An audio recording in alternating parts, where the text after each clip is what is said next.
Proverbs 19 in Tagalog, maigi ang dukan na lumalakad sa kanyang pagtatapat kaysa suwail sa kanyang mga labi at mangmang. Gayon din ang kaluluwa na walang kaalaman ay hindi mabuti at siyang nagmamadali ng kanyang mga paa ay nagkakasala. Ang kamangmangan ng tao ay sumisira ng kanyang lakad at ang kanyang puso ay nagagalit laban sa Panginoon. Ang kayamanan ay nagdaragdag ng maraming kaibigan, ngunit ang duka ay hiwalay sa kanyang kaibigan. Ang sinungaling na saksi ay walang pagsalang parurusahan at ang nagsasalita ng mga kasinungalingan ay hindi makatatahan.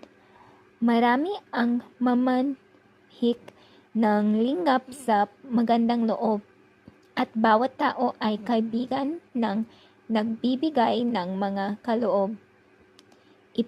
Ipinagtatanim siya ng lahat ng kapatid ng duka.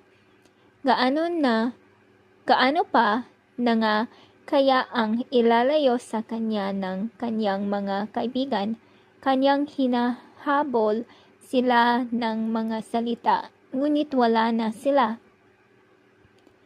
Siyang nag-iimpok ng karunungan ay umiibig sa kanyang sariling kaluluwa. Siyang nag-iingat ng pag-unawa ay makakasumpong ng mabuti. Ang sinungaling na saksi ay walang pagsalang parurusahan at ang nagbabadya ng mga kasinungalingan ay mamamatay. Maayos na pamumuhay ay hindi magaling sa mangmang, lalo na sa alipin na magpuno sa mga pangulo. Ang bait ng tao ay nagpapakupad sa galit at kanyang kaluwalhasyan na paraanin ang pagsalangsang. Ang puot ng hari ay parang ungal ng leon, ngunit ang kanyang linggap ay parang hamog sa damo. Ang mangmang na anak ay kapanglawan ng kanyang ama, at ang mga pagkikipagtalo ng asawa ay walang likat na tulo. Bahay at mga kayamanan ay minamana sa mga magulang, ngunit ang mabait na asawa ay galing sa Panginoon. Katamaran ay nagbabaon sa mahimbing na pagkakatulog at ang tamad na kaluluwa ay magugutom. Ang nag-iingat ng utos ay nag-iingat ng kanyang kaluluwa, ngunit ang walang babala sa kanyang mga lakad ay mamamatay. Ang naaawa sa duka ay napapautang sa Panginoon, at ang kanyang mabuting gawa ay babayaran sa kanya uli. Parusahan mo ang iyong anak hanggang may pag-asa, at huwag mong ilagak ang iyong puso sa kanyang ikapagpahamak. Ang taong may malaking puot ay magtataglay ng parusa, sapagkat kung iyong iligtas, iyong marapat na gawin uli.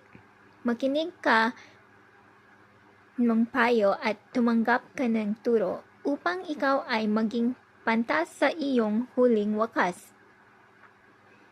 May maraming kata sa puso ng tao, ngunit ang payo ng Panginoon ay siyang tatayo.